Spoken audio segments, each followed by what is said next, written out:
primeira igreja presbiteriana em Petrolina. Uma igreja para frequentar, muito mais uma família para pertencer.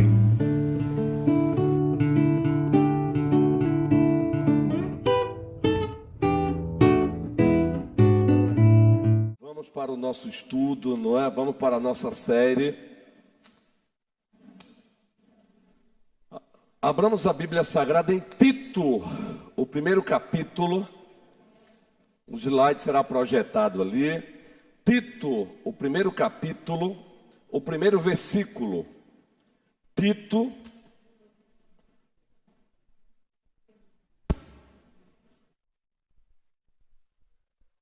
Para acompanhar, a nossa querida Wanda vai ter um ensaio aí. As crianças apenas, hein? Solamente los niños. Apenas as crianças. Isso. Queridos, o que é que diz o texto aí? Todos juntos.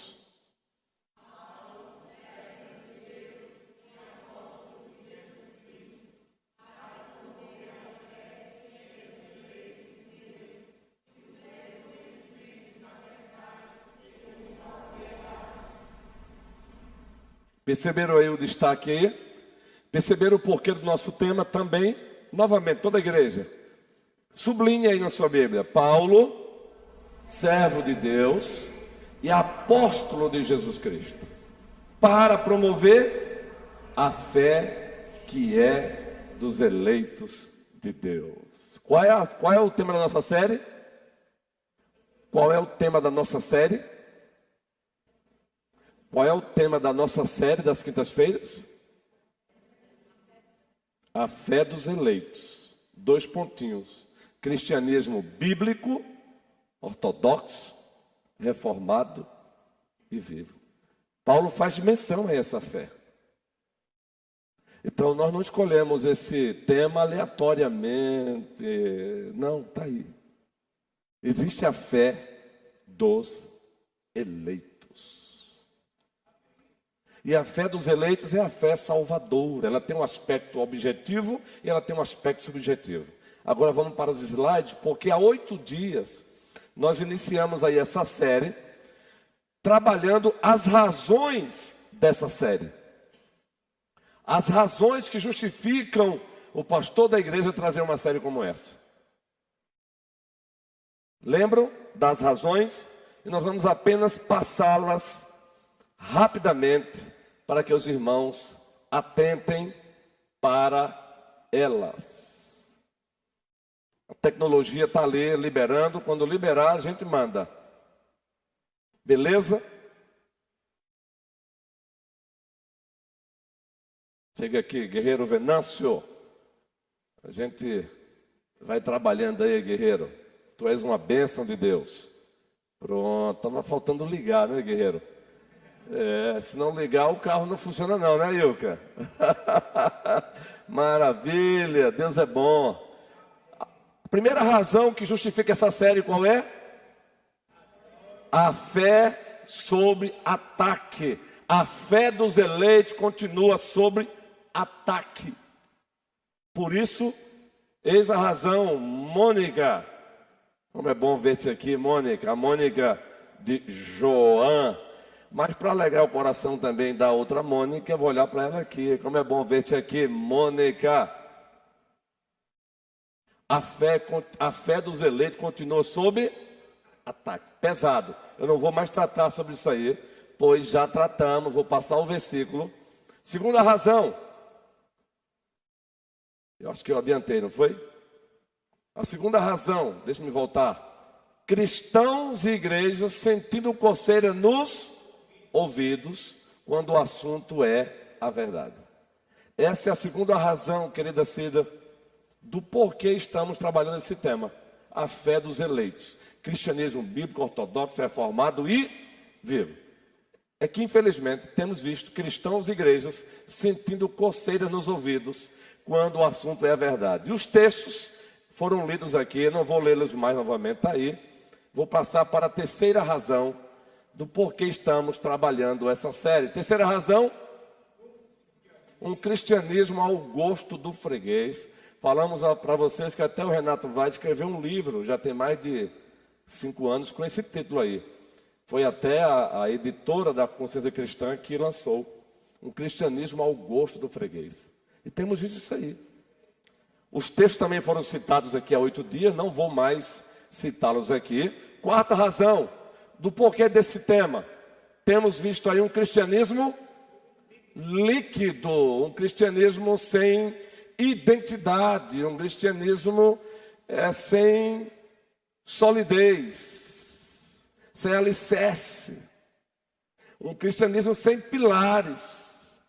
E aí pegamos carona, é claro, com o sociólogo Baumer, que escreveu uma série de livros falando sobre modernidade líquida, amor líquido, relacionamentos líquidos. E aí pegando carona com ele, tem esse cristianismo aí também. Existe um cristianismo líquido hoje em dia. O texto também foi citado há 8 dias, não vou mais trabalhá-lo aqui hoje, porque senão não adentraremos na sequência. Quinta razão, exemplos deploráveis. Agora eu vou dar uma explicaçãozinha. Quais são os exemplos deploráveis? Está aí. Alguns cristãos têm ficado mais indignados com a decisão disciplinar de Paulo no capítulo 5 da carta de Deus aos Coríntios do que com a descrição do pecado do faltoso. Tem cristãos hoje ficando mais indignados com a ação disciplinar do apóstolo Paulo na primeira carta aos Coríntios capítulo 5 do que com a descrição do faltoso, daquele que foi disciplinado. E Paulo descreve no capítulo 5 da primeira carta aos Coríntios, ele descreve o pecado daquele faltoso. Mas em seguida ele também compartilha a disciplina que foi impetrada. E nós temos cristãos hoje mais indignados com a disciplina, achando que foi dura demais, do que com o próprio pecado que o faltoso cometeu. Isso é apenas um exemplo do que temos assistido hoje em dia no seio de algumas igrejas. Cristãos ficando indignados com algumas ações da própria igreja dele, das suas igrejas, ações pautadas na palavra, do que com os pecados cometidos. Essa é a quinta razão. Não vou mais citar os versículos também, foram citados aqui, pois temos uma sexta razão do porquê desse tema. E vamos chegar lá aí. Essa parte aí foram muitos os textos. Sexta razão, o dever de defender a fé. É bíblico isso. A razão dessa série é que nós temos o dever de defender a fé. Ninguém mais quer defender a fé hoje, porque ela traz consequências não muito agradáveis. Defender a fé hoje, onde a tolerância foi colocada no trono, tolerância que só é tolerância para com o pecado, com o erro. Ninguém quer ser tolerante hoje com o cristianismo bíblico. Mas a tolerância hoje é moda, né? Foi colocada no trono, menos com o cristianismo bíblico. Hoje, no iluminismo, endeusaram a razão. O movimento iluminismo endeusou a razão, colocou a razão no trono. Foi daí que surgiu a teologia liberal. Aí as igrejas passaram a não mais aceitar aquilo que não passava pelo crivo da razão. Daí o cristianismo liberal. Na pós-modernidade estão endeusando agora o sentimento. Não é mais a razão, é o sentimento. E a palavrinha que representa aí é tolerância, é chique. Só não querem ser tolerantes com o cristianismo. Querem que a igreja tolere tudo. Mas eles não querem tolerar o cristianismo bíblico, que nós apelidamos também hoje de ortodoxo, que nós apelidamos de reformado. Então essa é a sexta razão do porquê desse tema. A sétima razão está aí, voltando um pouquinho, passamos ela. Precisamos relembrar nossa identidade. Qual a razão desse tema, dessa série? Porque precisamos relembrar nossa identidade. Um povo que se esquece da sua identidade é um povo vulnerável, é um povo fragilizado. Quem não sabe quem é, também não sabe o que fazer.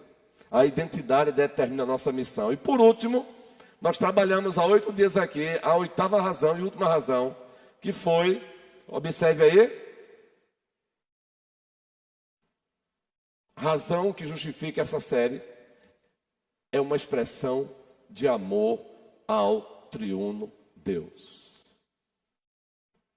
Tomar conhecimento ou relembrar a fé dos eleitos, cristianismo bíblico, ortodoxo, reformado e vivo, é uma expressão de amor a Deus. É amar a Deus com o nosso entendimento. Tem um livraço aí da cultura cristã, de todo o teu entendimento, e o teólogo lá defende isso. Você ama a Deus também com o intelecto. Você ama a Deus procurando se aprofundar mais e mais na verdade. Você ama a Deus também lendo bons livros. Você ama a Deus também se importando com a verdade, com essa doutrina. Essa é a 8ª razão e última por hoje. E aí, já adentramos no assunto de hoje. O assunto de hoje está aí já. Voltando, o que é que está escrito aí, queridos? 2 pilares de sustentação de todos os pilares do cristianismo bíblico, ortodoxo, reformado e vivo. Existem 2 pilares, e nós sabemos aqui, metaforicamente, o que é um pilar. Pois bem, existem 2 pilares, Eva, que sustentam todos os outros pilares do cristianismo, da fé dos eleitos. Cristianismo bíblico, ortodoxo, reformado e vivo.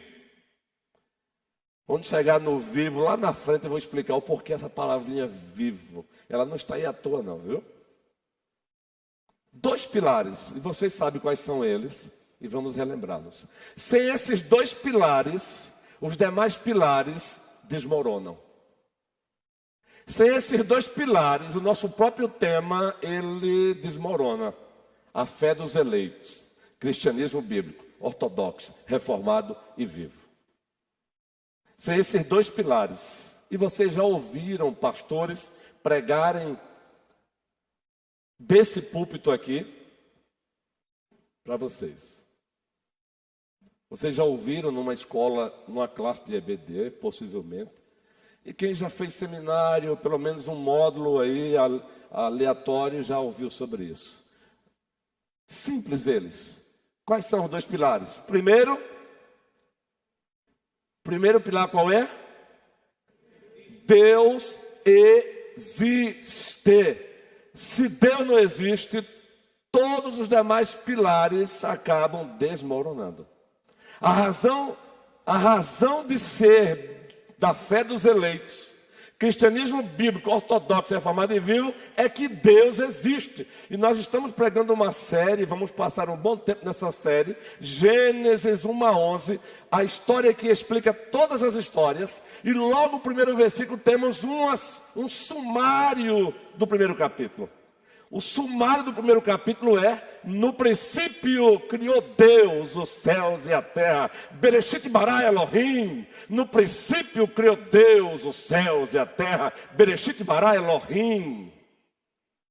No princípio criou Deus. É um sumário. Deus existe. Você pode pegar as boas teologias bíblicas sistemáticas, que os autores vão começar com esses 2 pilares de sustentação angélica de todos os pilares da fé dos eleitos. Chamam de pressupostos. Eu estou chamando de pilar para facilitar a linguagem.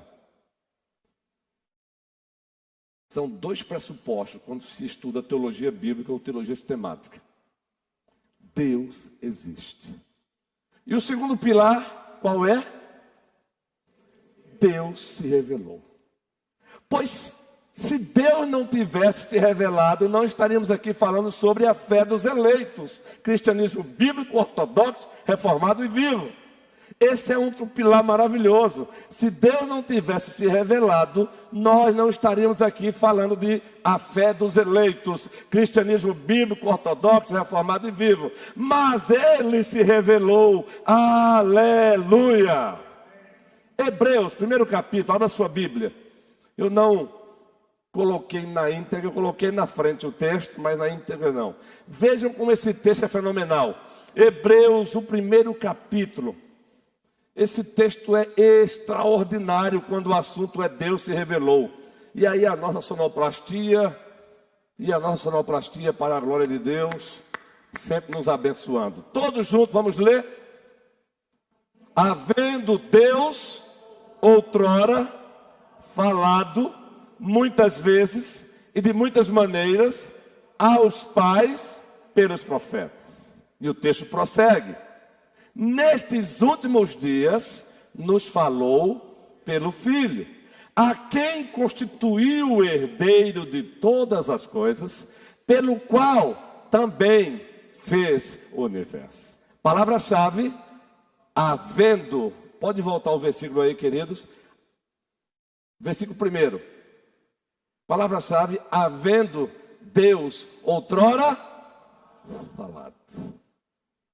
Se Ele não tivesse falado, nós não estaríamos aqui falando dele, sobre Ele, para Ele. Mas Ele falou, louvado seja o Senhor. Ainda bem que Ele falou, grave isso. Esse é o segundo pilar de sustentação do nosso tema. A fé dos eleitos. Não existiria fé hoje se Deus não tivesse falado. Quem aqui já não citou Romanos 10? A fé vem pelo ouvir e ouvir a palavra de Deus. Deus falou. Aliás, a palavra dele é tão poderosa e foi pela palavra dele que ele trouxe do nada tudo à existência. Disse Deus: haja luz, e houve luz. Aleluia. A segunda pessoa da Santíssima Trindade, estando aqui na terra, foi até o túmulo de Lázaro e disse: Lázaro, sai. A fala dele é poderosa. A fala dele é poderosa. Lázaro, sai. E a Escritura diz que Lázaro saiu. Na primeira carta de Deus aos Tessalonicenses, capítulo 4, o apóstolo Paulo consolando a igreja em Tessalônica, pois alguns dos seus irmãos estavam chorando porque haviam perdido algum dos seus entes queridos. Aí Paulo ousa consolá-los assim: não se entristeçam como os demais que não têm esperança. Põe lá esse texto. Primeira carta aos Tessalonicenses, capítulo 4, o último parágrafo. Olha só como ele diz: não se entristeçam como os demais. Quem são esses demais? Os não crentes, que não têm esperança. Não, vocês têm esperança. Vejam só, o texto vai ser projetado aí. A primeira carta aos Tessalonicenses, capítulo 4. Vejam só. Falamos que Deus falou. Isso, olha que maravilha, gente. Todos juntos. Não queremos, porém, irmãos, que sejais com respeito aos que? A palavra dorme aí, Paulo usa eufemismo com respeito aos que morreram. É eufemismo. Para não vos entristecerem como os... Esses demais não têm o quê? Não têm esperança. E o texto prossegue, observem.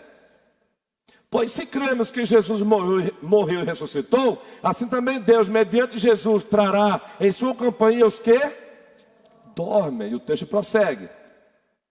Ora, ainda vos declaramos, por palavra do Senhor. Por palavra de quem? Do Senhor. Deus falou. Isto, nós, os vivos, os que ficarmos, até a vinda do Senhor, de modo algum precederemos que dormem, os que morreram no Senhor. E o texto prossegue. Porquanto o Senhor mesmo, preste bem atenção, só essa parte agora, todos juntos. Porquanto, dada a sua... Só até aí, meu irmão. Isso vai acontecer na segunda vinda. Na segunda vinda, ele vai dar a sua palavra de ordem. Na segunda vinda, ele vai falar. E depois dessa palavra de ordem, o que vai acontecer em seguida? Tocará, ouvida a voz do arcanjo, e ressoada a trombeta de Deus, descerá dos céus, e os mortos em Cristo ressuscitarão. Deus falou. E na parousia ou parousia, ele falará. E esse ele falará, ele trará a consumação de tudo. Criação, queda, redenção, consumação. Aleluia. Então lembrem-se desses dois pilares. Esses dois pilares sustentam todos os outros pilares do cristianismo. Sem esses dois pilares aí, você não tem força para defender o cristianismo. Deus existe. E o segundo, Deus se revelou. Vamos trabalhá-los em mais detalhes? Então vamos lá. Vejam, quando o assunto é Deus existe, e não fique perturbado com esses termos, não, vamos explicar já já, vocês já conhecem, mas vamos explicar para quem não tem familiaridade. Quando o assunto é Deus existe, os apologetas evidencialistas, aqueles que usam a evidência da criação, a evidência como ferramenta para defender a fé, eles usam esses argumentos aí para defender a existência de Deus. Qual é o primeiro argumento? Argumento cosmológico. Numa linguagem bem simples, eles convidam os outros a olharem para o cosmos, a olharem para o universo. E ao olharem para o universo, eles percebem que existe um universo bem organizado. Existe um cosmos, existe um universo. E eles dizem, numa linguagem bem simples, o universo é um efeito de uma causa última. E quem é essa causa última? Os filósofos não cristãos dizem, é o absoluto.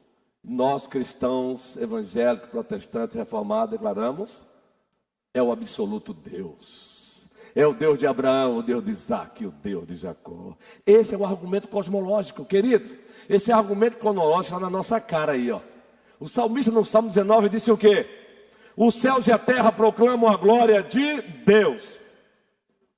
O firmamento anuncia as obras de suas mãos. Um dia discursa a outro dia. Uma noite revela conhecimento a outra noite. Não há palavras, não há arrumação fraseológica, não há substantivo, não há adjetivo, não há advérbio, não há provérbio ou pronome. Mas dos quatro cantos da terra se faz ouvir a sua voz. Os céus e a terra são pregadores de Deus. Esse é o argumento cosmológico. Esses dias eu estava no meu gabinete, esses dias eu gosto de fazer isso lá na casa pastoral, que é a casa da igreja onde eu moro, e mora todo pastor que é o titular da igreja. Eu estava lá no processo de garimpagem, é quando você pega 10, 20 livros, coloca na escrivania para preparar o sermão, para preparar o estudo, mas de repente eu gosto de olhar lá para um pé de árvore que tem lá, de caju. Aí você dá aquela paradinha com o livro aberto, olha para a árvore de caju e diz, oh Deus, oh Deus. Aí você dá uma olhadinha assim e vê 4 gatinhos que eu não pedi para que fossem para lá, mas a mãe inventou de levar, brincando, transformando o quintal da casa pastoral num parque de diversão. Aí você vê eles brincando, pulando no outro, aí você olha e diz, oh Deus, os céus e a terra proclamam a tua glória. Aí eu lembro de Eugênio Peterson, um pastor de pastores que já faleceu. Ele escreveu vários livros na área de espiritualidade, teologia pastoral, poimênica. E ele diz assim, pastores, leiam a Bíblia, mas também leiam o livro da revelação geral. Quando ele diz leiam o livro da revelação geral, ele está dizendo, saiam para contemplar os pardais. Isso também é teologizar. A gente pensa que fazer teologia é só ler Berkhoff, Bavinck, John Freimer, Calvino, John Knox, Farel, Beza, Lutero, Melanchthon, e etc, etc. Também, mas não apenas isso. Você teologiza também quando você olha para a formiguinha trabalhando. Você teologiza também, você faz teologia quando você olha para os caramelos que ninguém dá valor. Os caramelozinhos. Aquela rotatória ali do mercadinho. O mercadinho aqui, qual é o nome? G. Barbosa. Por volta das 17 horas, 17h30, às vezes passamos ali, aí tem alguns caramelos dormindo na grama. Quem já viu? Coisa linda. Aí dá vontade de parar e deitar lá com eles. Caramelos é o apelido que se dá hoje a cães. A cães pé duro. Ninguém aqui ouviu esse vídeo ainda de caramelo? Ah, então, perdoe-me. Eu pensei que vocês estavam com... Então, não colocaram agora apelido, todo cãozinho vira-lata de caramelo, não foi? Pois é, ele é dessa cor, caramelo. Aí ficam lá deitadinho, carro para lá, carro para cá, carro para lá e carro para cá, e ele lá, ó. Aí eu bato em jardim assim, olha só que coisa linda. Queridos, eu me deleito, eu começo a cantar. Logo vem a mente, Salmo 19, os céus e a terra proclamam a glória de Deus. O firmamento anuncia as obras de suas mãos. Um dia discursa, outro dia, uma noite revela conhecimento, outra noite. Aí você vai para Romanos, primeiro capítulo. Aí Paulo diz o quê? Abra a Bíblia, Romanos. Eu não vou correr, eu não vou me apressar. Vamos passar um bom tempo nessa série, porque queremos que mais e mais esta igreja conheça a sua teologia, conheça a sua doutrina, não para estar arrotando conhecimento em cima dos outros, não para estar com empáfia em cima dos outros, não para estar por aí sendo fiscal dos outros, mas para glorificar a Deus. Eu digo isso porque tem um monte de gente com empáfia por aí, que olha, eu percebo rapidinho, meu irmão, cheio de empáfia. E a pessoa que é cheia de empáfia, ela não sabe aprender. Ela pensa que já sabe, por isso não precisa aprender. Então Paulo diz que ela não sabe de nada. E olha, é fácil perceber essas pessoas, viu? Depois de 20 anos de seminário, você percebe facilmente quando a pessoa está cheia de si, cheia de empáfia, tudo porque pensa que sabe sem saber. Com essas pessoas você usa de misericórdia, compaixão. Eu já falei por aqui. E quando as pessoas me perguntam algumas coisas, eu dou uma de besta, otário, como diz uma prima minha. E deixo elas saírem como se soubesse, para o bem delas mesmas. Uma hora elas aprendem. Todos juntos aí, vamos lá? Romanos 1,18. A ira de Deus se revela do céu contra toda... Que impiedade é essa? E perversão dos homens. Que impiedade e perversão é essa? Paulo agora vai descrever. Qual é? Detém a verdade pela injustiça. Está aí, ó. Ele começa a descrever e continua o texto. Porquanto, revelação geral, o que de Deus se pode conhecer é manifesto entre eles, porque Deus lhes manifestou. Agora observa o que vem em seguida. Por toda a igreja, porque os atributos invisíveis de Deus, assim o seu eterno, como também a sua própria, claramente se reconhece desde o princípio do mundo, sendo percebido por meio do quê? Das coisas que foram. Lembra de Salmo 19? Lembra de Salmo 19? Percebido por meio das coisas que foram criadas. Aí é o Salmo 19 do Novo Testamento. Romanos 1, do 18, seguinte, é o Salmo 19 do Novo Testamento, queridos. Por conta disso, diz Paulo, ele encerra aí, ele faz uma afirmação. Tais homens são por isso...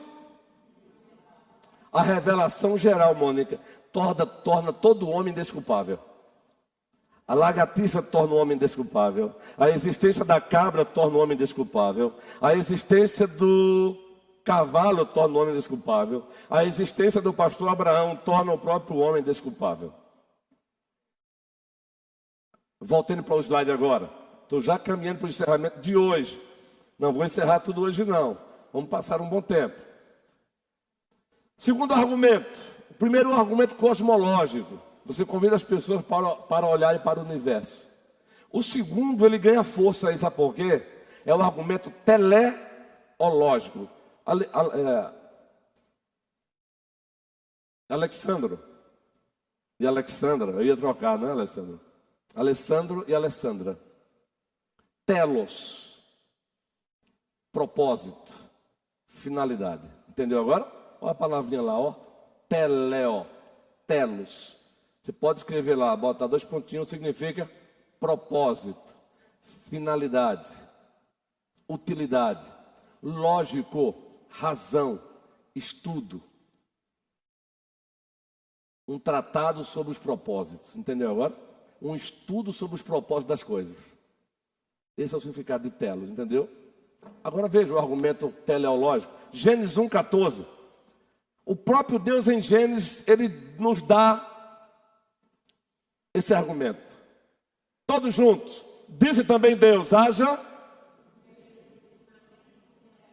para fazer separação entre o dia e a... Sejam eles para sinais, para estações. O que é que vocês encontram aí nesse texto? Diz também Deus: haja luzeiros no firmamento dos céus. Agora vamos ver o telos. Onde é que está o telos aí? Onde é que está o propósito aí dos luzeiros? Para fazer separação entre o dia e a noite. O telos continua, o propósito? Continua. E sejam eles para sinais, para estações, para dias e anos. Isso é telos, propósito, finalidade. Mas o texto continua. Tem telos aí? Tem propósito aí ainda, André? Eu olhei, pensei que o André estava aqui, mas ele está ensaiando ali. E sejam para luzeiros no firmamento dos céus. Tem mais telos aí em seguida? Para alumiar a... E assim... Eita, presbítero Humberto, servo do Deus Altíssimo, como Deus é perfeito. Ele não só traz a existência de grandes luminares, Cida, mas ele diz: servirão para isso. E hoje nós, num olhar fenomenológico, você sabia que a hermenêutica tem essa expressão? Interpretação fenomenológica. Os escritores das Escrituras, eles escreveram a partir do que eles estavam vendo. Por isso, quando diz que o sol parou, foi um olhar fenomenológico. Mas nós sabemos cientificamente que não foi o sol que parou. A terra que... Mas o olhar fenomenológico. E Deus usou isso. É observação a partir do homem. Não há contradição na Escritura. Aí o cientista hoje quer chegar e... porque não é a terra, não é o sol que gira, é a terra que gira em torno do sol. A observação é fenomenológica. É o homem observa. Ainda hoje, o que é que nós falamos? O sol nasceu e o sol se pôs. Linguagem fenomenológica. A Bíblia está cheia de linguagem fenomenológica. Então não há contradição entre ciência e fé. A ciência, a fonte é Deus, e a fé, a fonte é Deus. Volte aí para o slide, queridos. Esse é o argumento teleológico.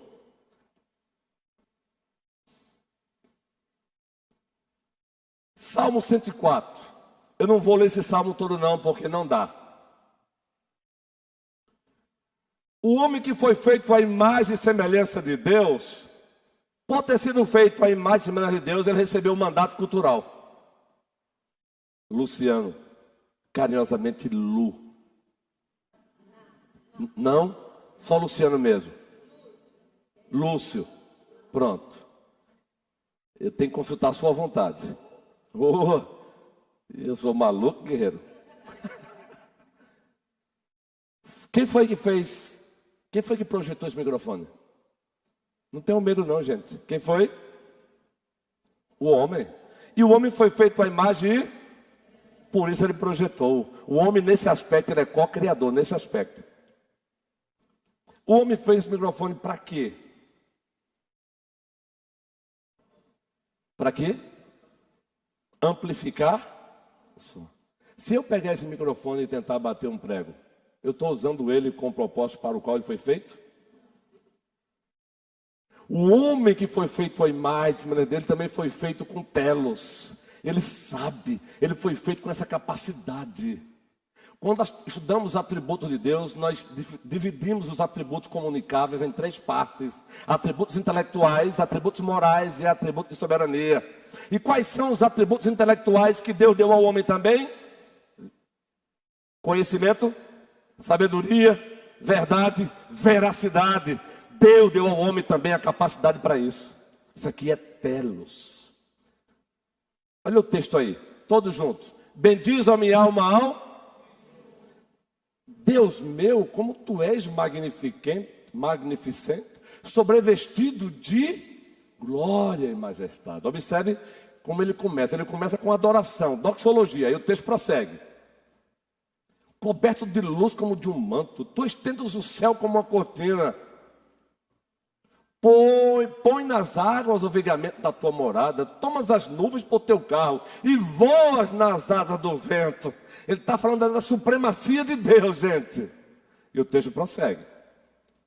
Fazes a teus anjos ventos e a teus ministros labaredas de fogo. Ei, volta aí. Lembra daquele espóliozinho da angelologia? Angelologia é o termo que usa para a doutrina dos anjos. Não é angeologia, é angelologia. Olha o que ele diz aí. Põe nas águas o livramento da tua morada, tomas as nuvens por teu carro e voas nas asas do vento. O texto prossegue. Fazes a teus anjos ventos e a teus ministros labaredas de fogo. Vamos lá. Lançaste os fundamentos da terra para que ela não vacile em tempo algum. Ele está salmodiando com Gênesis 1 na mente. E 2, o texto prossegue. Marcelo, tomaste o abismo por teu vestuário e a cobriste. As águas ficaram acima das montanhas. E ele vai além. A tua repreensão fugiram. A voz do teu trovão bateram em retirada. Soberania de Deus, poder. Elevaram-se os montes, desceram os vales, até o lugar que eles havias preparado. Observe que vai chegar o momento do telos.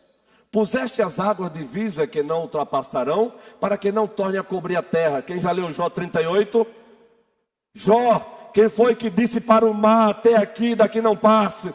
Louvado seja o Senhor. Aí o salmista disse, tu fazes rebentar fontes no vale, cujas águas correm entre os montes.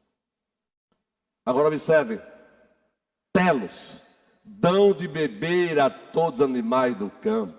Os jumentos selvagens matam a sua sede. Telos, propósito. O texto prossegue. Eu vou encerrar, não vou ler todo não.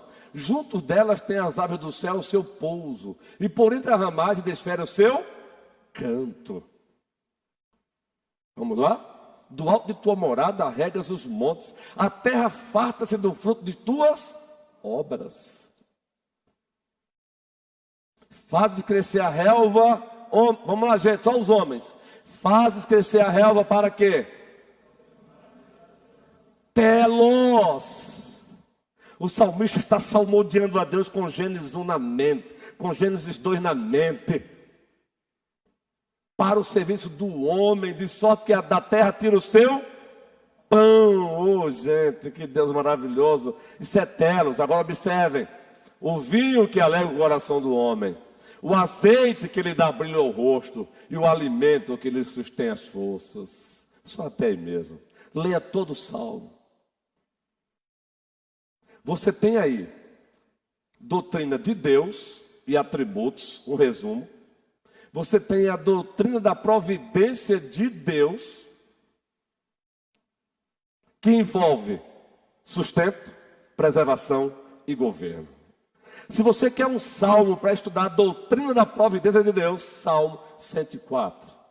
Ele começa falando da supremacia de Deus e depois da providência de Deus. Aí se você quer um livro que te ajude a estudar isso, leia O Ser de Deus e Sua Providência, Heber Campo, pai. O velhinho é dádiva de Deus.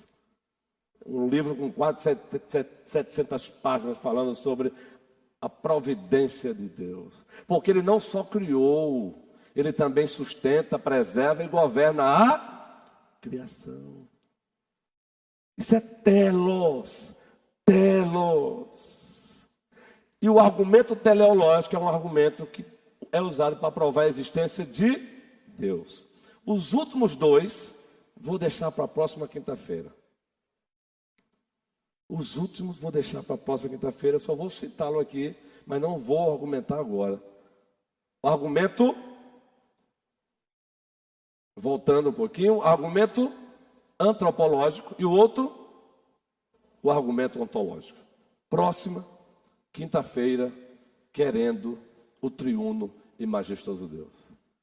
Por que estamos dando ênfase a isso? Se Deus não existe, cai por terra essa tal de fé dos eleitos.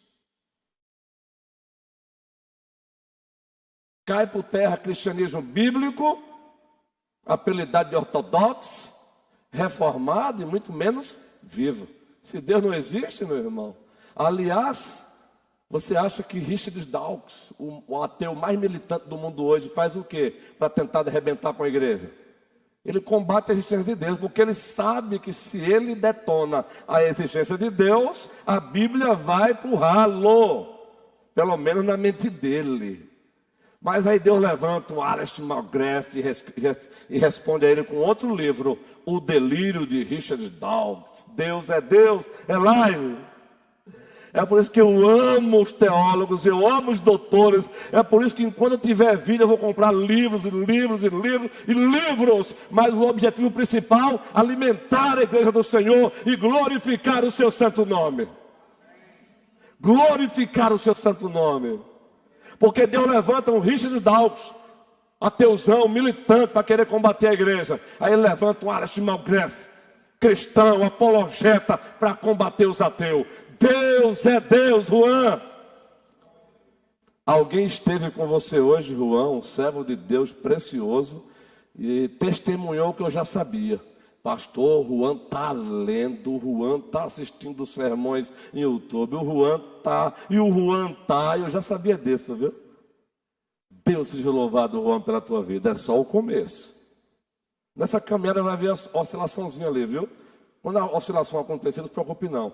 Estamos vivendo fora do jardim.